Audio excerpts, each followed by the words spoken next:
Congratulations, you survived episode 2 of Outcast. This episode dove deeper into Kyle's dark past with his abusive mother, who, as you remember from episode 1, is currently in a catatonic state. It brought in a new Brent Spiner character, gave us awkward moments between Megan and Allison, and there's one of the most disturbing failed attempts at an exorcism. So grab your rosary, arm yourself with the word of God, and consider the moment right here your full-out spoiler warning. Seriously, we're not holding back.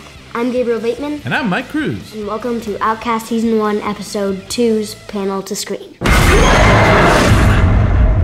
Episode 2 of the show, I Remember When She Loves Me, deviates rather significantly from the comics in comparison to episode 1. Outcast creator Robert Kirkman has said that since he's been working on the comic and the show simultaneously, scenes that don't make it into the comic or that get shortened for the page are often expanded on or added to the show when it makes sense. The episode opens with an in-depth look at the rolling in the dirt possessions of Kyle's mother, Sarah Barnes, which has been so far let out in the comics. After the credits, we experience the Rev deliver a powerful sermon to his congregation, and sitting in the back is a mysterious character played by Brent Spiner, who comic fans will immediately recognize. This devilish man in the hat gives ominous vibes on both the page and the screen, and for the first time, both the comic and show versions have the same fashion sense. Kyle finds his mom's tooth and reminisces about locking his mom in the pantry with her favorite spoon on both page and screen. But this is where the comic and the show go down two different roads. The show introduces 3 plot lines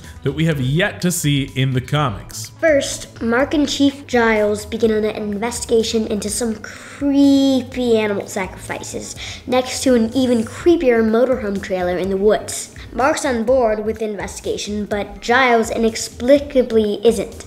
Please don't go to the dark side, Reggie. Just try to keep up. Secondly, there's a scene at Amber's birthday party where Megan and Allison are friends, a relationship not covered in the comics to date. Trying to reconnect with his daughter, Kyle asks Megan to bring Amber a present from him, which she reluctantly takes down to the party. Allison and Megan have some real awkward small talk as they figure out how to try and be friends again, and eventually, Megan does give Amber her father's gift. What have you done? Lastly, and probably the biggest difference, Kyle steals his friggin' mom. To add heartbreak to injury, he brings her home, cuts open his hand, and tries to pull Joshua by squeezing blood into her mouth, which doesn't work at all. Worst exorcism ever.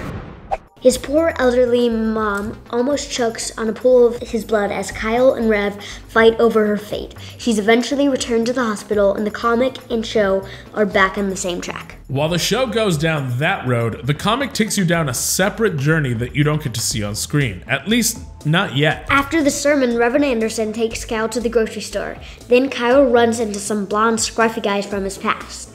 Of course, brother-in-law Mark is on patrol, and all this crap goes down. And then Mark and Kyle go to the bar to hang out. Who is this guy, and why does everyone hate him? Well, that's a story for another day, or another episode. Go check out the comic if you want more information, and if you are an avid fan of the comic already, shh.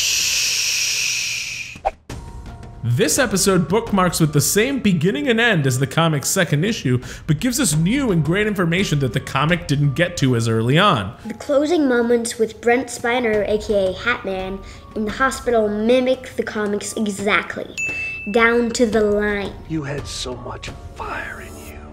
But the show delves even deeper into her past when she sees the demonic black goo choking young Kyle Barnes, hanging him on a supernatural noose. And we get a specific threat from the other side that is absent from the comics. But as to what his mysterious plans are, well, we don't have enough data on that yet.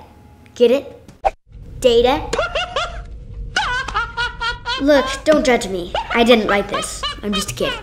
That's all for now, and I bet you're geared up for episode 3 on your Cinemax television or your international Fox box. So like this video if you'd like to see more of Panel to Screen, make sure to subscribe to Skybound and let us know in the comments if you caught anything we missed. And otherwise, see you next time.